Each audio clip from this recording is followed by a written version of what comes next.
నమస్తే welcome to yo-yo TV. తెలంగాణలో అధికార పార్టీ కాంగ్రెస్ 6 గ్యారంటీలను ఒక్కొక్కటిగా అమలు చేస్తూ వస్తుంది.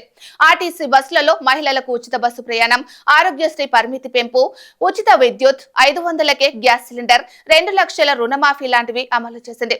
అంతేకాకుండా గ్రూప్ 1 పరీక్ష నిర్వహించడంతో పాటు డిఎస్సి నోటిఫికేషన్ వేసి 11,000 పైచీలకు ఉపాధ్యాయ పోస్టులు భర్తీ చేసింది.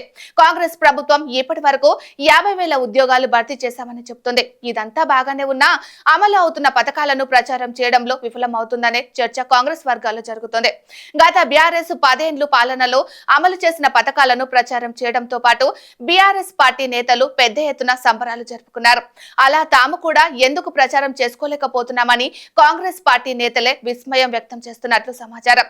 ప్రతిపక్ష బీఆర్ఎస్, బీజేపీ పార్టీలు కాంగ్రెస్ ప్రభుత్వం అమలు చేస్తున్న పథకాలపై సోషల్ మీడియా వేదికగా బహిరంగంగా విమర్శలు, దండయాత్ర చేస్తున్నా కూడా కాంగ్రెస్ లో బడా నేతలు మాకెందుకులే, మమ్మల్ని కాదు కదా అన్నట్లు సైలెంట్ గా ఉంటూ వస్తున్నారు.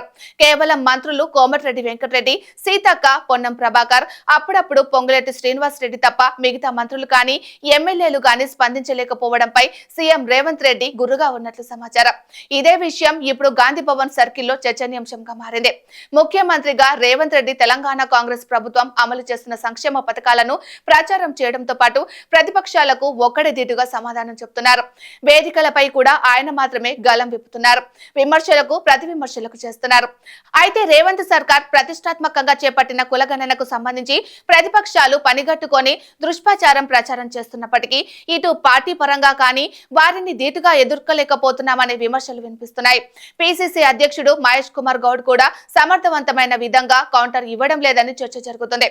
ఈ నేపథ్యంలోనే ఇటీవల కాలంలో కాంగ్రెస్ సోషల్ మీడియా కూడా ప్రభుత్వ పథకాలను ప్రచారం చేయడంతో పాటు ప్రతిపక్షాల విమర్శలను తిప్పికొట్టడంలో అటర్ ఫ్లాప్ అయిందని సీఎం రేవంత్ రెడ్డి గట్టిగా క్లాస్ పీకినట్లు సమాచారం. ఇదిలా ఉంటే త్వరలో జరగబోయే ఎమ్మెల్సీ ఎన్నికలతో పాటు లోకల్ బాడీ ఎన్నికల్లో పార్టీకి తీవ్రంగా నష్టం వాటిల్లే అవకాశం ఉందని పార్టీ వర్గాలు భావిస్తున్నాయి.